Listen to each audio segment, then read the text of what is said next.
Pemirsa, sinetron kebanggaan RCTI Jangan Bercerai Bunda yang dibintangi Revalina S. Temat, Samuel Zilguin, serta Vicky Alman rupanya sudah mencapai 300 episode.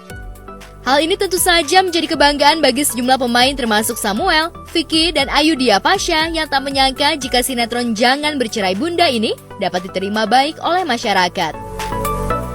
Ya, bersyukur puji Tuhan bahwa kita semua sudah berhasil berada di titik ini dan akan terus berjalan dan terus berjuang, ya, dimana ini adalah karya dari teamwork, ya, bukan individual, dari semua aspek, dari yang di depan kamera sampai yang di belakang kamera pun. Jadi ya bersyukur, terutama karena gimana pun juga disukai oleh penonton, jalan ceritanya bagus, actingnya juga bagus-bagus, setnya, lightingnya juga semuanya bagus dan penonton suka. Itu sih bersyukur. Lebih ke penyesuaian aja karena saya kan masuk di episode 309. Jadi lebih ke penyesuaian. Kalau bicara berat, mungkin yang berat itu yang dari promo justru.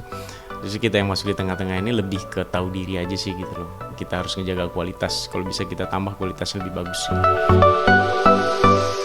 Ya, bagi Samuel dan para pemain lain diterimanya sinetron Jangan Bercerai Bunda ini merupakan kerja keras dari para pemain serta para kru.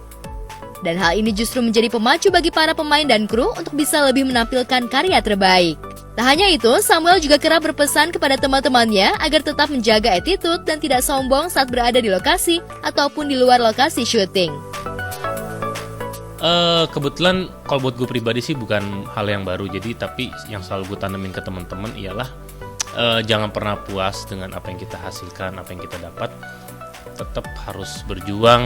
Rasanya itu seperti kita promo, tetap lakukan yang terbaik, mulai dari hal kecil, acting, kostum, attitude di luar lokasi, kayak gitu-gitu sih. Sementara itu bagi Ayu Dia Pasha, pemeran Oma Astari dan belum lama bergabung, tentu saja menjadi sebuah kebanggaan dan tantangan bagi Ayu saat dirinya bisa bergabung dalam sinetron Jangan Bercerai Bunda. Meski Ayu merupakan pemain sinetron, namun Ayu merasa dirinya tak memiliki kesulitan untuk bisa membangun chemistry dengan para pemain muda. Lantas apa harapan Ayu, Samuel, Vicky terhadap sinetron Jangan Bercerai Bunda? Kalau ditanya perjuangannya, rasanya lebih seneng, lebih banyak hiburannya ya, karena kita di lokasi syuting sudah semakin dekat satu sama lain, terus kemudian baik kru ataupun pemain, jadi sudah seperti keluarga,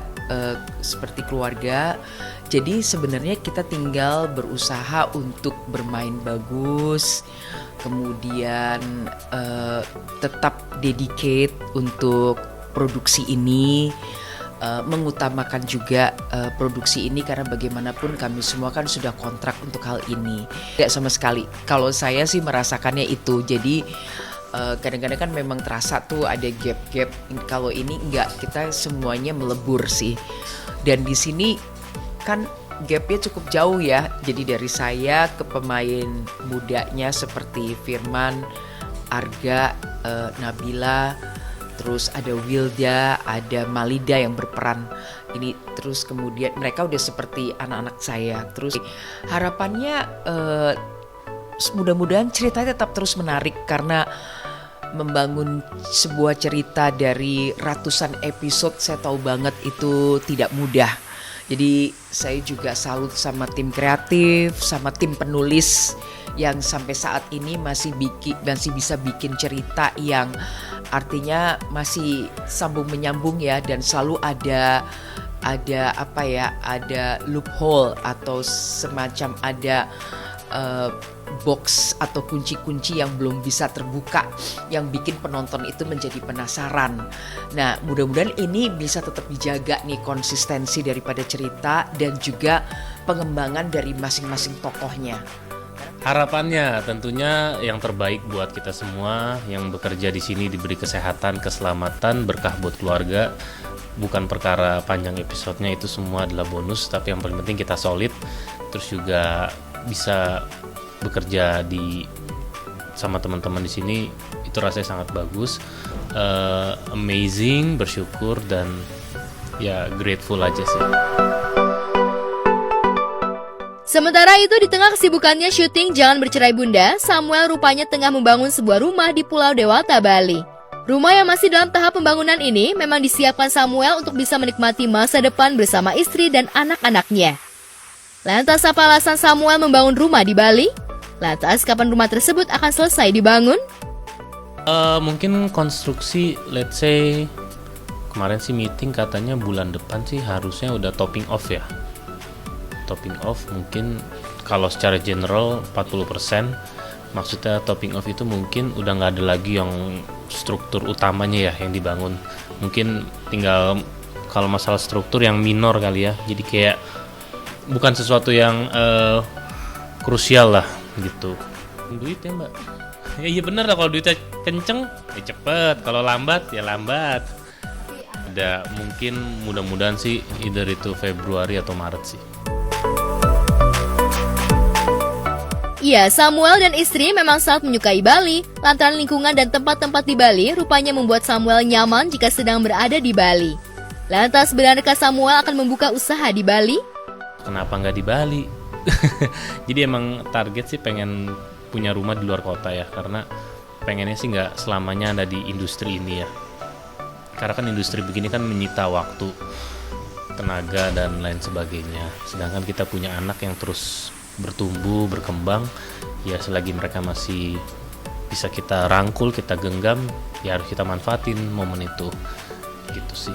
Karena menurutku pribadi, kita suka liburan ke Bali, ya kenapa kita nggak tinggal di situ? Jadi suasananya, makanannya, orang-orangnya itu yang kita suka. Jadi kita berasa liburan setiap hari dan sesantai itu sih orangnya.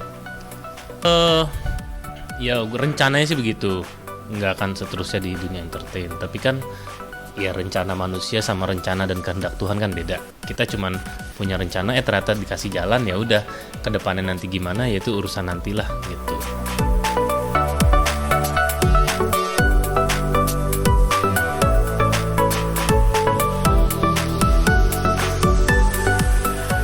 Di sisi lain, Atreya Syahla Putri Uwais, putri sulung pasangan Iko Uwais dan Audy Item, belum lama ini merayakan ulang tahunnya yang ke-10. Berbeda dengan perayaan sejumlah anak selebriti yang digelar secara mewah, ulang tahun Atreya dirayakan justru secara sederhana yang hanya dihadiri kerabat dan sahabat. Lantas, adakah kado istimewa yang diberikan Iko dan Audy untuk Atreya? Keluarga aja, kerabat keluarga dan teman-teman sekolahnya Atreya pastinya, soalnya kan teman-teman sekolahnya. Sempat minta hadiah ulang tahun ini?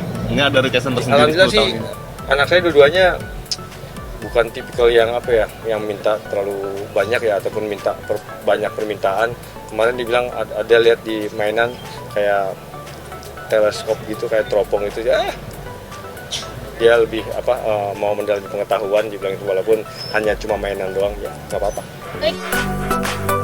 Ya, berbeda dengan anak perempuan yang biasanya memilih tema Barbie ataupun tokoh kartun favoritnya, Atreya justru memilih tema sporty di ulang tahunnya. Atreya menginginkan di pesta ulang tahunnya, tamu undangan menggunakan pakaian sporty dan ada trampolin. Sederhana, jadi minimal tuh nggak yang nggak biasa. Biasanya nih gue yang yang dibilang fancy kali orang tua tahunnya, harus berpakaian seperti apa nih kan. Jadi lebih ke sport, ke sporty, ke tempat trampolin, tempat bermain.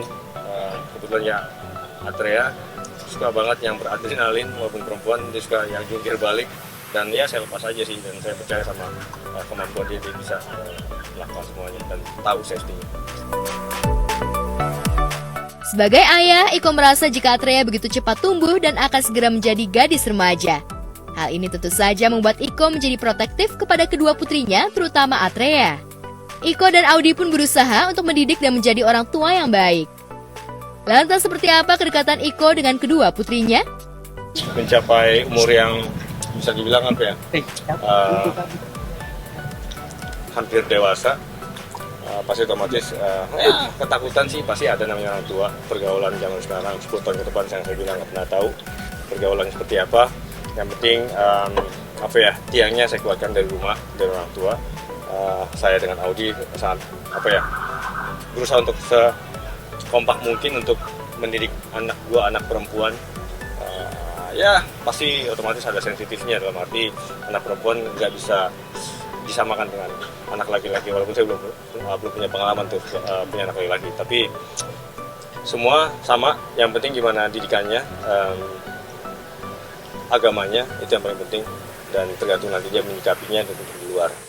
Dekat banget sama anak perempuan, apalagi biasanya kan kalau anak perempuan katanya identik dekat sama ayahnya, dan saya rasakan dua-duanya begitu. Tak hanya Iko yang protektif dengan kedua putrinya, sebaliknya kedua putrinya juga begitu protektif dan posesif kepada ayahnya. Bahkan putrinya melarang Iko untuk tak lagi bermain film laga lantaran tak ingin melihat ayahnya terluka. Lantas benarkah Iko akan berhenti bermain film laga demi anak? Benarkah anak-anak Iko trauma melihat Iko terluka saat syuting? Dia nggak mau kelihatan bapaknya kayak tersakiti, ya.